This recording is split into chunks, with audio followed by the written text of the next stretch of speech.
Bid'ah itu adalah satu jalan atau metode dalam agama yang diada-adakan, yang menyerupai syariat. Kalau dia tidak menyerupai syariat, nggak banyak orang-orang yang termakan atau terseret ke dalam bid'ah. Karena dia menyerupai syariat, orang-orang menyangka itu adalah syariat, itu adalah ibadah, padahal sebenarnya bukan ibadah. Dan maksud penerapannya adalah berlebih-lebihan dalam beribadah kepada Allah Subhanahu wa taala. Al-mubalaghah fi ta'budillah Subhanahu wa taala. Nah, itu dia bid'ah. Itu dia syubhat. Qanifuddin azani Allah wa iyyakum. Jadi hadis ini, kata beliau, nas hadis tersebut dengan jelas menyatakan bahwa jalan kebenaran hanya satu. Al-Imam Ibnu Qayyim mengatakan, wa hadza li'anna at-tariq al-musil ila Allah wahid, wa huwa ma ba'atha bihi rusulahu wa anzala bihi kutubahu, wa la yasilu ilayhi ahadun illa min hadhihi at-tariq, walau ata an-nasu min kulli tariqin wastaftahu min kulli babin fat-turuq alaihim masdudah wal abwabu alaihim mughlaqah illa min hadha at-tariq al-wahid fa innahu muttasilun billah musilun ila Allah. Sebagaimana yang disebutkan beliau dalam tafsir Al-Qayyim. Beliau mengatakan, hal ini disebabkan jalan menuju Allah hanyalah satu. Karena Allah yang kita tuju juga satu. Ya, Allah yang kita sembah satu. Jalan menuju Allah satu. Jalan itu adalah ajaran yang telah Allah wahyukan kepada Rasul-Rasulnya dan kitab-kitab yang telah diturunkan kepada mereka. Itulah dia jalan yang dilalui oleh Rasulullah. Kalau ada di sana jalan lain selain jalan yang dilalui oleh Rasulullah, ya selain jalan yang dilalui oleh Rasulullah sallallahu alaihi wasallam, ya artinya Rasulullah sallallahu alaihi wasallam telah menyembunyikan risalah. Tidak menunjukkan kepada umat jalan lain menuju Allah Subhanahu wa taala. Ini konsekuensi yang sangat berat. Oleh karena itu Al-Imam Malik mengatakan, man ibtada fil Islam bid'atan yaraha hasanah faqad za'ama anna Muhammadan khana risalah. Barang siapa mengada-ngada sebuah bid'ah dalam agama dan dia menganggap bid'ah itu baik, maka sesungguhnya pada hakikatnya dia telah menuduh bahwa Muhammad sallallahu alaihi wasallam telah menyembunyikan risalah. Ya, telah mengkhianati risalah. Artinya beliau tidak menyampaikan seluruh yang telah diturunkan Allah kepada beliau. Tidak ada satupun yang dapat sampai kepada Allah tanpa melalui jalan tersebut. Sekiranya umat manusia mencoba seluruh jalan dan berusaha mengetuk seluruh pintu yang ada, maka seluruh jalan tertutup. Seluruh pintu yang ada itu terkunci, kecuali dari jalan yang satu itu. Jalan itulah yang berhubungan langsung dengan Allah dan menyampaikan mereka kepada Allah Subhanahu wa taala. Nah, demikian ikhwan fillah azani Allah wa iyyakum. Akan tetapi walakin kasratu bunayyat al-adiyat tusakkiku fihi wa tukhaddilu anhu. Akan tetapi sebagaimana yang dikatakan oleh Rasulullah, jalan yang satu ini yang menuju Allah ini bukan tidak ada tantangan. Bukan tidak ada hambatan dan rintangan, banyak hambatan dan rintangannya. Artinya di sana banyak persimpangan-persimpangan. Jangan sampai kita berbelok. Akan tapi banyaknya persimpangan-persimpangan yang menyesatkan, membuatnya bimbang dan berubah arah. Sesungguhnya orang-orang yang berubah arah, menyimpang dari jalur yang benar, itu mereka itulah ya yang keluar dari sabilullah, menyimpang dari jalan Allah Subhanahu wa taala, jatuh ke dalam jalur kesesatan. Ibnu Qayyim melanjutkan, man istatala tariq ba'ufa masyuhu. Barang siapa menganggap panjang perjalanan, ya otomatis akan melemah derap langkahnya. Allahul musta'an. Ini adalah satu ungkapan, artinya Orang yang nggak sabar, dia anggap jalan yang lurus ini panjang, terlalu panjang. Mungkin belok lebih cepat, kan begitu ya? Mungkin ini belok lebih cepat, dia spekulasi. Belok saja, mungkin ini bisa potong jalan. Padahal tidak ada di sana jalan potong. Itulah dia jalur satu-satunya menuju Allah Subhanahu wa Ta'ala. Artinya ikhwan fillah, ini adalah satu perumpamaan, satu permisalan, menggambarkan kepada kita syariat ini. Allah Subhanahu wa Ta'ala telah menurunkan syariat ini secara sempurna kepada Rasulnya. Mulai dari hal sekecil-kecilnya sampai yang sebesar-besarnya.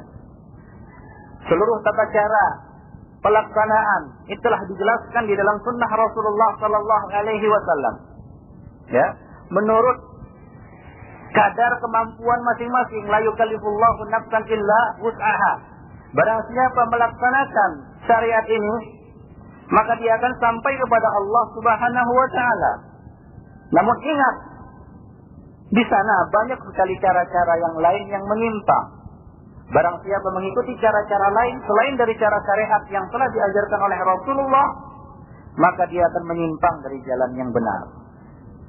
Para ulama menjelaskan kepada kita di sana ada dua syarat diterimanya amal. Yang pertama ikhlas, yang kedua apa? Sesuai dengan sunnah Rasulullah Sallallahu Alaihi Wasallam dalam semua aktivitas ibadah kita, dalam semua aktivitas agama kita, ini harus memenuhi dua syarat ini. Mengenai keikhlasan kita tidak dapat bicarakan di sini karena itu terpulang kepada pribadi masing-masing. Yang bersangkutanlah yang lebih mengetahui kadar keikhlasannya. Namun kesesuaian dengan syariat ini dapat dinilai. Salat, puasa, saum, haji, dakwah, ini adalah ibadah. Nah, itu harus sesuai dengan cara yang telah diajarkan oleh Rasulullah Sallallahu Alaihi Wasallam. Kalau tidak, maka tidak akan diterima, walau bagaimanapun besar usaha yang telah dia lakukan. Maka dari itu, ketika Allah Subhanahu Wa Taala mengatakan, Ya ayyuhalladzina amanu ittaqullah wal tandur nafsun ma qaddamat lighad. Wattaqullah innallaha khabirum bima ta'malun. Coba perhatikan benar-benar ayat ini. Allah mengatakan, wahai orang-orang yang beriman, bertakwalah kamu kepada Allah. Wal tandur. Allah tidak mengatakan wal ta'mal. Artinya yang diminta Allah bukan asal beramal, bukan asal berjuang, bukan asal berdakwah, bukan asal sholat, bukan asal berdoa, bukan asal baca Quran. Bukan itu yang diminta, dituntut oleh Allah Subhanahu wa Ta'ala. Tapi amal yang sesuai dengan tuntunan sunnah Rasulullah Sallallahu Alaihi Wasallam. Disinilah diuji kadar komitmen kita kepada sunnah Rasulullah Sallallahu Alaihi Wasallam. Sejauh mana komitmen kita mengikuti syariat Muhammad Sallallahu Alaihi Wasallam. Allah mengatakan wal tandur, an-nazar. Beda antara nazar dengan ru'yah. Beda ya. Kalau ru'yah, hilal. Hilal itu ru'yah. Artinya, melihat sekilas saja sudah cukup ya. Sudah cukup. Cukup. Tidak perlu nazar kan ya. Kalau mau nikah, apa? Hah? Nazar, bukan ru'yah. Kalau ru'yah harus lihatnya harus sebentar saja, sudah cukup. Tidak perlu lama-lama. Tapi nazar. Jadi beda di sana kandungannya nazar dengan ru'yah.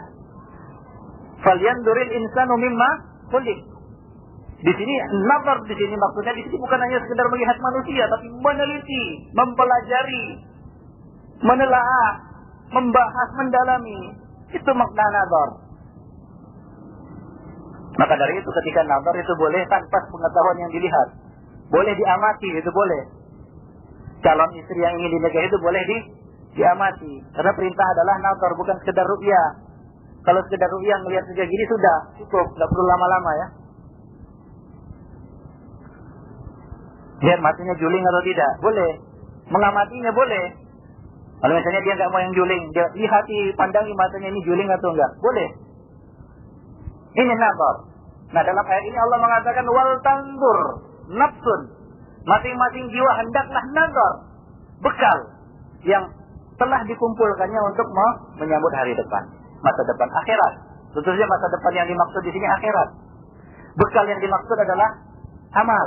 Artinya kita harus melihat bekal amal kita ini, kita pelajari, kita dalami sampai sedetail-detailnya, sekecil-kecilnya amal kita, aktivitas agama kita, baik itu yang berkaitan dengan akidah, ibadah, muamalah, akhlak, muamalah terhadap sultan, dakwah, jihad, politik, siasat, semuanya harus didata.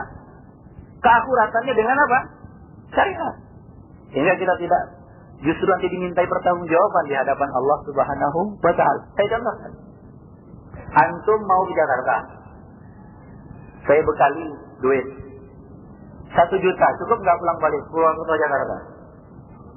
Nah, cukup, cukup. Tapi yang saya kasih uang palsu, bukan sampai ke Jakarta, stasiun Purwokerto digerebek sama polisi, masuk penjara, dimintai pertanggungjawaban karena bawa apa? Uang palsu. Bukan sampai ke Jakarta, malah sampai ke Bui, penjara. Demikian juga bekal. Bekal yang kita bawa menghadap Allah Subhanahu wa Ta'ala, ini palsu atau tidak? Artinya sesuai dengan syariat atau tidak? Itu harus dipelajari, harus nator. Jangan semangatnya nator mau nikah saja. Nator amal kita, coba lihat, pelajari, tuntut ilmu, pelajari benar-benar, sedetail-detailnya. Hingga para salaf menangis, memikirkan amalnya, bukan karena dia tidak beramal, bukan karena dia tidak sholat, wa qulubuhum wajilah annahum ila rabbihim raji'un. Al-Hasanul Basri menangis membaca ayat ini. Kenapa? Saya tidak tahu, saya sudah beramal tapi tidak tahu apakah amal ini diterima atau tidak.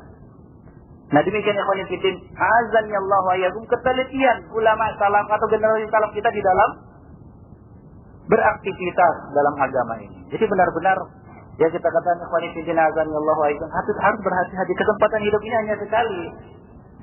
Kalau mati dikatakan menghilangkan kelezatan, yang lebih sakit daripada itu adalah menghilangkan harapan. Kalau hilang kelezatan, mungkin orang masih, ya sebagian orang nggak begitu suka dengan kelezatan. Ya. Tapi harapan, hilang harapan, sudah habis. Hilang harapan, itu lebih sakit lagi. Ya, daripada sekedar hilang kelezatan. Rasulullah mengatakan, ikhtiru min dzikri hadimi al-ladzat. Yang menghilangkan kelezatan, yaitu kematian. Tapi ada lagi yang lebih sakit dengan datangnya kematian itu. Ini harapan, hilang. Hatta idza jaa ahadakumul maut qala rabbi irji'un la'alli a'malu shalihan fima tarak. Orang yang mati, dia minta kembali. Ya Rabb, kembalikan aku. Rabb irji'un. Mudah-mudahan aku dapat beramal. Apa kata Allah? Kalla, kali-kali tidak. Hilang harapan dengan kalla. Ini lebih sakit. Jadi benar-benar ikhwan fillah. Ini sebelum kita masuk ke dalam aktivitas politik yang orang itu sembarangan, sembrono, gegabah. Padahal itu dia harus namakan agama. Dia bawa bendera Islam itu. Lebih ringan kalau dia tidak bawa-bawa nama Islam. Kalau dia tidak bawa-bawa nama Islam. Ketika dia mensuarakan Islam, artinya dia jamin bahwa yang dia lakukan ini adalah politik Islam, dakwah Islam, jihad Islam, perjuangan Islam. Kalau tidak Islami, ternyata bukan Islam, apakah lepas tanggung jawab begitu saja? Dilepaskan begitu saja? Tidak. Ikhwani fiddin azani Allah wa iyyakum. Perkaranya, masalahnya tidak sesederhana itu. Jadi coba lihat, wal tandur nafsun ma qaddamat lighad. Wal tandur, ya. Hendaknya kamu melihat, meneliti, mempelajari bekal yang telah kamu kumpulkan untuk menyongsong hari depan. Ya, kita tidak menganut istilah demi menyelamatkan orang lain biarlah saya masuk neraka. Nggak bisa ya. Nggak ada itu. Ini falsafah seperti ini nggak ada dalam Islam. Falsafah dalam Islam kita selamat, orang selamat. Jangan gara-gara ingin menyelamatkan orang lain kita melanggar syariat.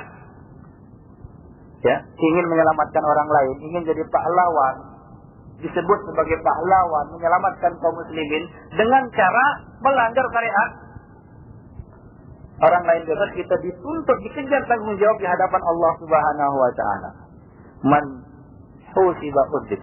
Dalam hadis yang sahih Rasulullah mengatakan, man husiba, dalam riwayat lain man nukisa udib. Barang siapa yang dihisab itu terazab. Jangan antum bayangkan hisab itu ringan, tidak. Fulan, kamu jam sekian mengamalkan sekian, kamu mengamalkan ini, membuat ini dan ini dan ini dan ini dan lain sebagainya, semua akan diungkap. Semua akan dituntut. Nah, demikian perlunya ketelitian dan kehati-hatian di dalam hidup ini. Ikhwani fiddin, azanillahu wa iyyakum, khususnya berkaitan dengan agama kita yang merupakan penentu kebahagiaan kita di dunia sampai nanti bertemu Allah Subhanahu wa taala di akhirat. Itu dia. Jadi jalan itu cuma satu. Jalan menuju Allah cuma satu. Itulah dia jalan yang telah dilalui oleh Rasulullah, para sahabat, dan orang-orang yang mengikuti mereka dengan baik.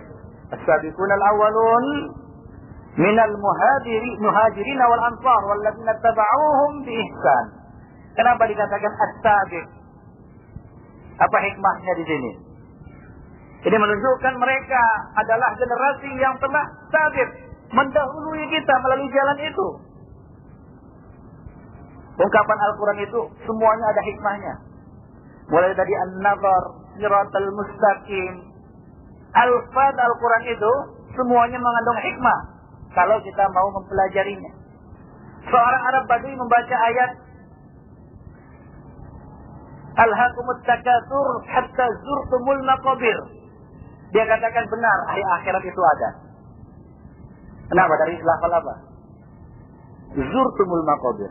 Orang yang ziarah itu tidak menetap selama-lamanya, dia pasti akan beranjak pergi. Pergi kemana kalau bukan ke alam akhirat? Dari kata zurtumul maqabir, dia menetapkan isbat adanya hari berbangkit. Ya, wallahi katanya, mazzair bimuqim. Orang yang zair, orang yang berkunjung itu tidak menetap. Kalau kita berkunjung di rumah orang, kan nggak selamanya, sebentar saja. Sebentar. Jadi alam kubur juga sebentar. Orang yang dimatikan oleh Allah 100 tahun, 309 tahun, dihidupkan, dia katakan, berapa kamu tinggal? Sehari atau setengah hari saja. Nah, itulah dia ziarah. Zurtumul maqabir. Nah, jadi kita harus banyak-banyak mendalami Al-Quran ini. Daripada menyibukkan diri membaca berita-berita yang enggak jelas kebenarannya. Berapa banyak kaum muslimin sekarang yang mau mendalami Al-Quran? Apalagi sekarang ini lagi panas-panasnya isu ini dan itu. Orang-orang lebih suka membaca itu daripada membaca atau mempelajari tafsir Al-Quran. Itu artinya mereka juga jauh dari tuntunan-tuntunan Al-Quran. Ikhwani fillah azanillahu wa iyyakum. Jadi inti dari kaidah yang pertama ini menjelaskan kepada kita bahwa jalan menuju Allah Subhanahu wa taala, agama ini cuma satu, kebenaran hanya satu, tidak ada dua. Ya. Nah, di sini ana ingin membacakan satu pembahasan yang bagus dari Syekh Salim bin Id Al-Hilali dalam kitabnya Al-Jama'atul Islamiyah. Al-Jama'atul Islamiyah tentang kaidah-kaidah perpecahan.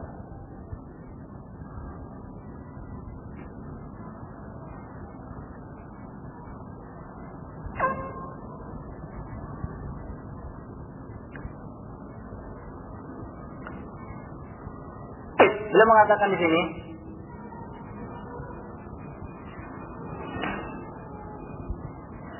setelah beliau menyebutkan realita kaum muslimin sekarang ini, baik itu dari aspek politik, ekonomi, sosial, budaya, dan yang lain sebagainya, beliau mengatakan itu jauhnya manusia dari agama, baik itu dalam bidang politik, sosial, budaya, agama, ya, kemudian ekonomi dan lain sebagainya. Beliau mengatakan realita di atas menimbulkan dampak, ya, bermunculannya kelompok-kelompok dan golongan-golongan yang saling bermusuhan dan bertentangan, sehingga umat Islam menjadi terpecah belah, berkeping-keping tak karuan.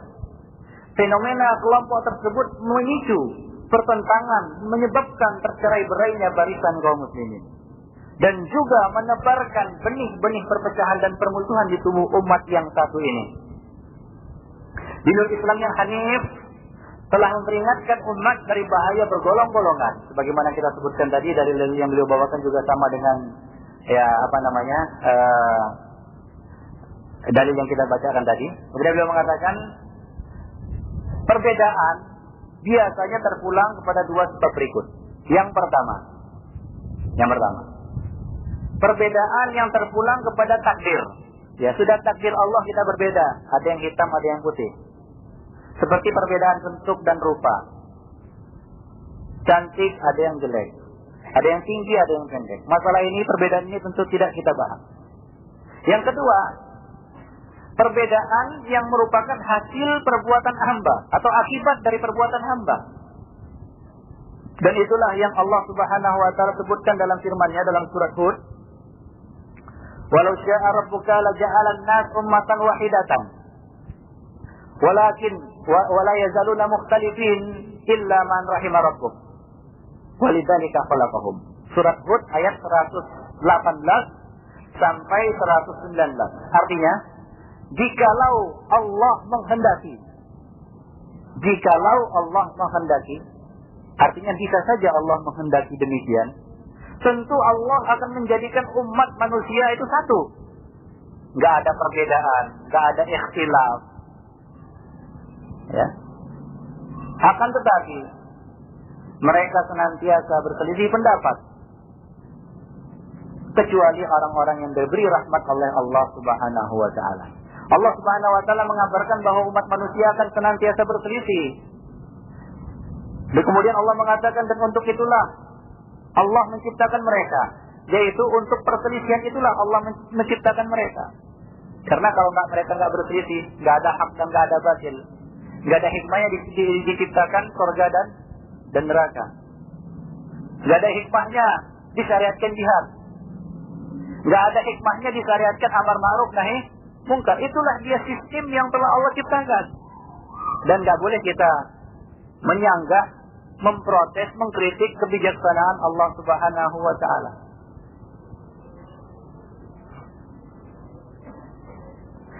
Itulah perbedaan dalam sudut pandang dan prinsip agama yang menentukan bahagia atau celakanya seorang insan di dunia. Ya, perbedaan sudut pandang dan prinsip agama ini terdiri atas dua bentuk. Yang pertama, ikhtilaf tanawwu.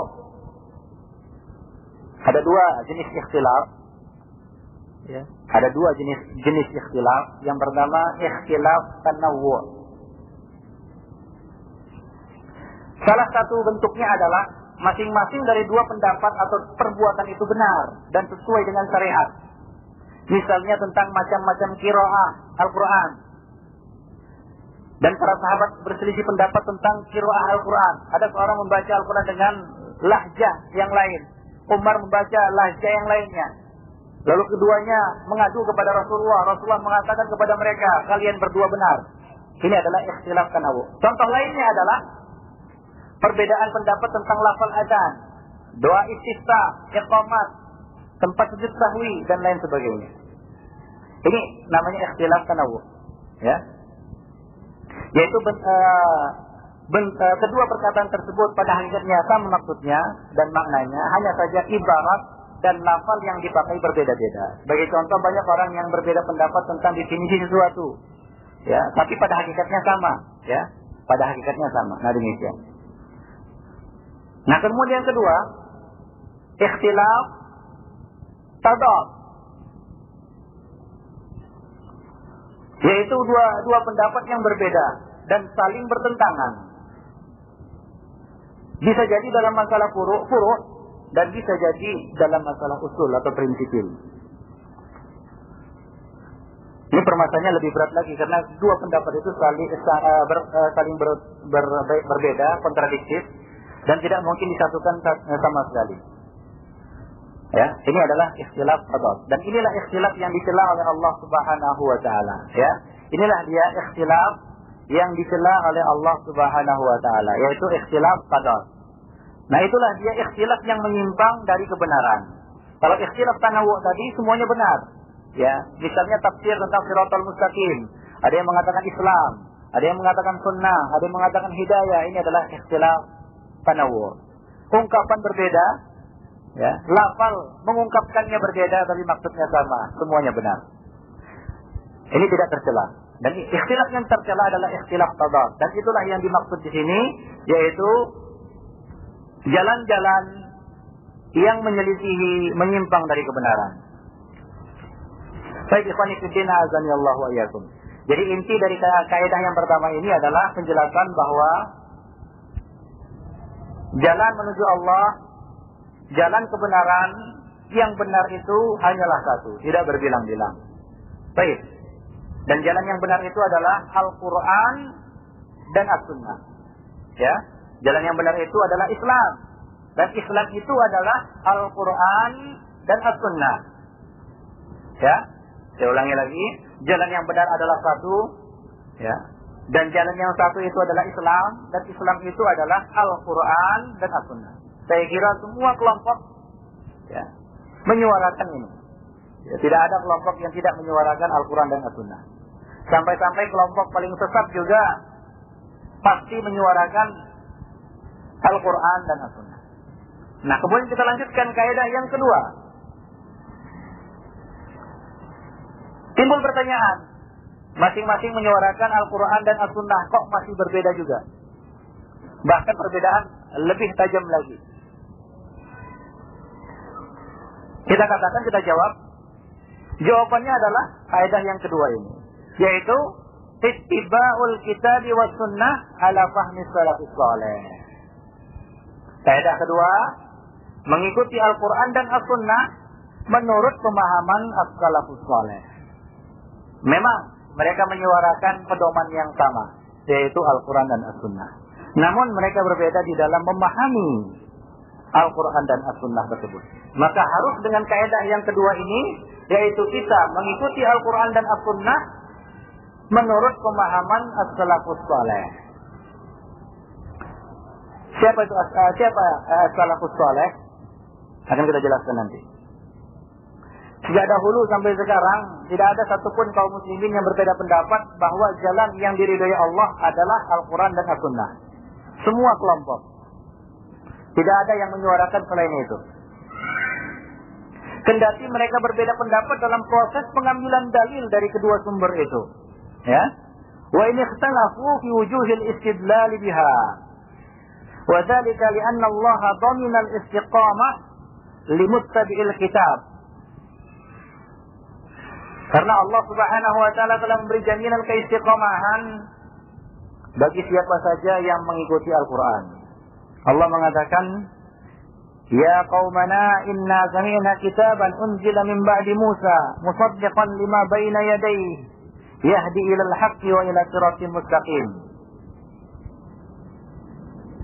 Ya, jin ya. Jin berkata kepada kaumnya, mereka berkata, hai kaum kami, sesungguhnya kami telah mendengarkan Al-Quran yang telah diturunkan sesudah Musa, yang membenarkan kitab-kitab yang sebelumnya, lagi membimbing kepada jalan kebenaran, kepada jalan yang lurus, kepada kebenaran dan kepada jalan yang lurus. Kama dominaha limuttabi'ir rasul alladzi qala lahu rabbuhu innaka latahdi ila siratin mustaqim. Sebagaimana Allah juga memberi jaminan bagi siapa saja yang mengikuti Rasul. Allah mengatakan, sesungguhnya kamu wahai Muhammad benar-benar memberi petunjuk kepada jalan yang lurus, yaitu apa yang telah dituntunkan oleh Rasulullah itu merupakan petunjuk kepada siratul mustaqim. Walakin alladzi ja'ala al-firaq al-islamiyah tanharifu an as-sirat huwa ighfaluha ruknan thalithan ja'at tanwihu bihi fil wahyaini jami'a wa huwa fahmu salafus salih lil kitabi was sunnah. Akan tetapi faktor yang membuat kelompok-kelompok dalam Islam itu menyimpang dari jalan yang lurus adalah kelalaian mereka. Lengahnya mereka terhadap rukun yang ketiga, yang sebenarnya telah diisyaratkan dalam Al-Quran dan As-Sunnah, yakni memahami Al-Quran dan As-Sunnah menurut pemahaman salafus saleh. Surat Al-Fatihah telah mengisyaratkan dua rukun ini. Ya, coba kita kupas sekarang surat Al-Fatihah. Pertama kita minta as-siratal mustaqim. Ini mencakup dua rukun, Al-Quran dan As-Sunnah. Ihdinas siratal mustaqim. Ayat ini mencakup rukun pertama dan kedua, yaitu kewajiban merujuk kepada Al-Quran dan kepada Sunnah. Kemudian firman Allah, siratal ladzina an'amta 'alaihim istamala ala fahmi salaf lihadha sirat.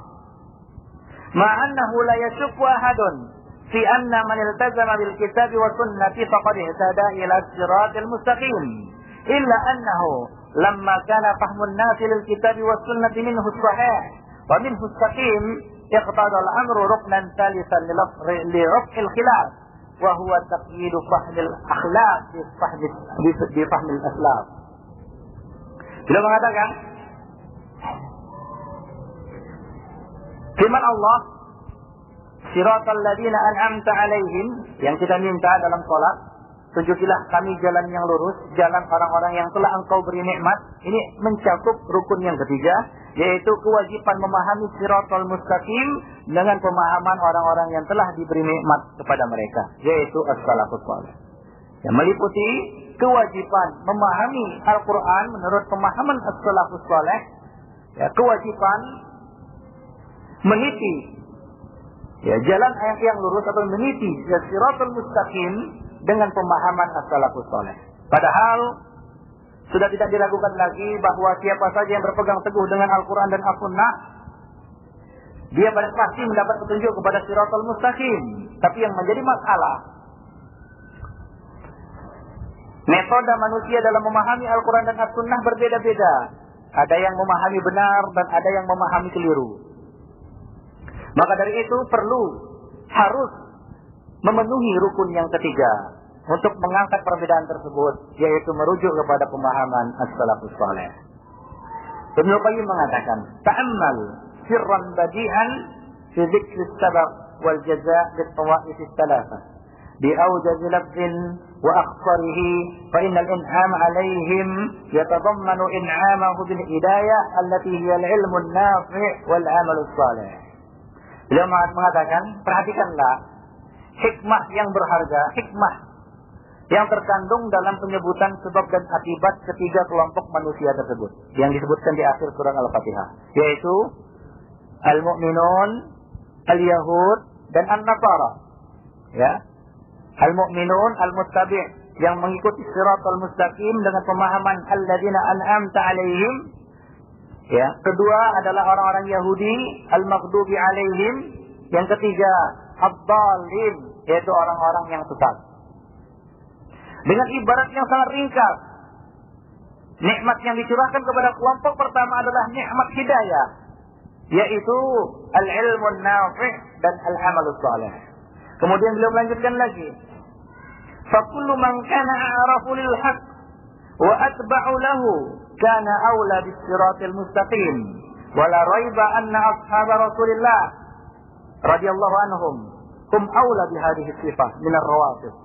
Wa li hadha fassara as-salaf as-siratal mustaqim wa ahluhu bi Abi Bakr wa Umar wa ashab Rasulillah sallallahu alaihi wasallam. Jadi beliau melanjutkan, setiap orang yang paling mengetahui kebenaran, yang paling komitmen mengikutinya, tentu paling berhak berada di atas siratal mustaqim. Dan sudah tidak diragukan lagi bahwa yang paling berhak disifati demikian adalah sahabat Rasulullah ketimbang kaum Rafidhah dan yang lainnya. Oleh sebab itu ulama salaf menafsirkan siratal mustaqim dengan Abu Bakar, Umar, dan seluruh sahabat Rasulullah sallallahu alaihi wasallam sebagaimana yang telah kita isyaratkan di atas tadi, yaitu Al-Hasanul Basri dan Abul Aliyah rahimahumullah. Mereka berdua menafsirkan siratal mustaqim dengan Abu Bakar dan Umar dan sahabat Rasulullah sallallahu alaihi wasallam. Kenapa mesti memahami Al-Quran dan As-Sunnah ini dengan pemahaman sahabat? Kenapa enggak kita pahami masing-masing saja? Ya, kan sudah ada Al-Quran, sudah ada As-Sunnah, hadis. Mengapa enggak boleh dipahami masing-masing saja? Ya, setiap kelompok memahami begini, kelompok yang lain memahami demikian. Kenapa enggak boleh? Al-Quran kan diturunkan kepada kita, kita diberi akal. Kan kebanyakan orang berdalil seperti itu. Untuk apa kita akal? Kan kita akal untuk berpikir.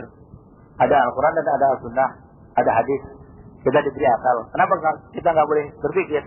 Kenapa kita mesti dikunci mati akal kita dalam memahami Al-Quran dan As-Sunnah ini? Dibatasi. Ikhwani fiddin azanillahu wa iyyakum. Sebelumnya sudah kita bahas kaidah yang pertama, yaitu al-haq wahid. Sekiranya memahami Al-Quran dan As-Sunnah ini diserahkan kepada pemahaman masing-masing orang, maka kaidah yang pertama tadi akan rubuh. Ya, kaidah yang pertama yang kita bangun tadi, yaitu al-haq wahid, akan rubuh. Akan banyak muncul versi Islam.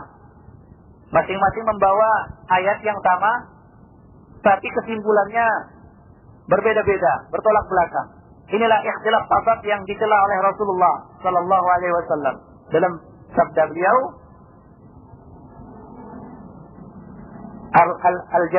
al-jama'atu rahmatun wal furqatu adab. Jamaah itu adalah rahmat dan perpecahan itu adalah adab. Ya, jawabannya sangat simpel sebenarnya.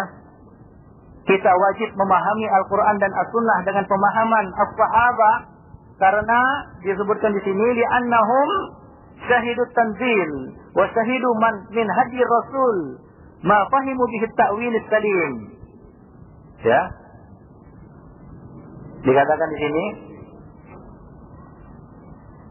karena mereka para sahabat telah menyaksikan langsung turunnya Al-Quran, menyaksikan sendiri ta'wil sahih, penjelasan yang sahih yang mereka pahami dari petunjuk Rasul yang mulia. Tidak ada selain mereka, selain dari sahabat yang melihat langsung bagaimana Rasulullah berdakwah.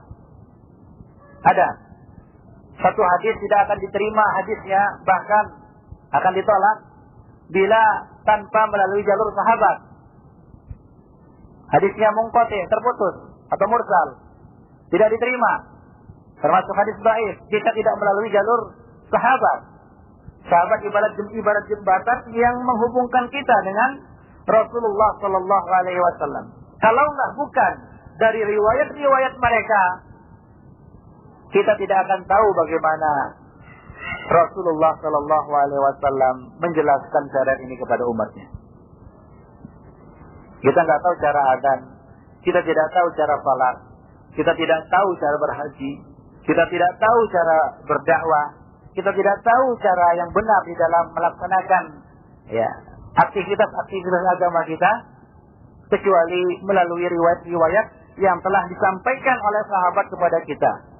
Ya, tanpa itu kita tidak bisa mengarang-ngarang bahwa Rasulullah telah melakukan seperti ini dan seperti ini, tidak bisa. Ya, kecuali melalui riwayat-riwayat yang telah disampaikan oleh sahabat kepada kita. Jadi mereka adalah jembatan satu-satunya dalam memahami Al-Quran dan As-Sunnah. Jadi kelompok mana saja yang tidak mengacu kepada pemahaman as-salafus salih, yaitu sahabat dan orang-orang yang mengikuti mereka dengan baik, ya, perlu antum ketahui bahwa kelompok itu adalah kelompok yang menyimpang. Ya. Kenapa kita katakan menyimpang? Dengan apa mereka memahami? Dengan apa mereka menjelaskan dan menafsirkan Al-Quran dan As-Sunnah yang menjadi pedoman mereka itu? Bukankah perbedaan pendapat di antara manusia, di antara kaum muslimin, disebabkan perbedaan pandang dalam memahami Al-Quran dan As-Sunnah? Nah, kalau kita tidak mengacu kepada pemahaman ini, itu artinya kita membuka pintu perselisihan, bahkan pintu perpecahan bagi umat ini. Banyak sekali di sana keistimewaan para sahabat. Di antaranya hadis asar, ya, asar dari Abdullah bin Mas'ud radhiyallahu taala anhu. Di samping hadis-hadis Rasulullah yang banyak sekali, di antaranya adalah hadis Abdullah bin Mas'ud yang sahih, muttafaq alaih. Khairun nasi qarni thumma alladhina yalunahum thumma alladhina yalunahum. Thumma yaji'u qaumun tasdiqu syahadatu ahadihim yaminahu wa yaminuhu syahadatahu. Sebaik-baik manusia adalah pada masaku, yaitu masa para sahabat. Kemudian yang sesudahnya, setelah itu akan datang satu kaum yang persaksian salah seorang dari mereka mendahului sumpahnya, dan sumpahnya mendahului persaksiannya. Yaitu mereka menyampaikan persaksian sebelum diminta untuk bersaksi. Mereka bersumpah sebelum diminta untuk bersumpah. Ikhwani fiddin azanillahu wa iyyakum. Dalam hadis yang lain, hadis sahih riwayat Muslim dari Abu Musa al-Asy'ari, Rasulullah sallallahu alaihi wasallam berkata, "Ana amanatun di ashabi." Aku adalah amanah, penjaga bagi sahabat-sahabatku. Jika aku pergi, maka akan datang apa yang telah dijanjikan terhadap sahabat-sahabatku. Al-Imam An-Nawawi di dalam kitabnya Syarah Sahih Nawawi mengatakan, Syarah Sahih Muslim mengatakan, apa yang telah dijanjikan kepada para sahabat sepeninggal Rasulullah adalah al-qatl, pertumpahan darah, terbunuh. Itu yang telah dijanjikan atas para sahabat sepeninggal Rasulullah sallallahu alaihi wasallam. Al-qatl. Sebagaimana kita ketahui bahwa kebanyakan dari para sahabat itu wafat, ima di medan perang atau dibunuh oleh kaum munafikin, ya. Mayoritas. Al-qatl, pertumpahan darah. Wa ashabi amanatun li ummati. Dan sahabatku adalah penjaga amanah. Amanah di sini adalah penjaga bagi umatku. Dan apabila sahabat-sahabatku itu telah pergi, artinya telah berlalu masa sahabat, maka akan datang apa yang telah dijanjikan atas umatku. Imam Nawawi mengatakan, yaitu penyimpangan dan kesesatan. Itulah yang terjadi apabila para sahabat ini telah pergi seluruhnya. Generasi sahabat telah habis, berakhir. Ya, dengan wafatnya sahabat yang terakhir, Abu Tufail. Ya. Nah, datanglah apa yang telah dijanjikan atas umatku ini, yaitu bid'ah dan kesesatan. Demikian ikhwan fillah azani Allah wa iyyakum. Itu di antara dalil-dalil keutamaan para sahabat dan kewajiban kita memahami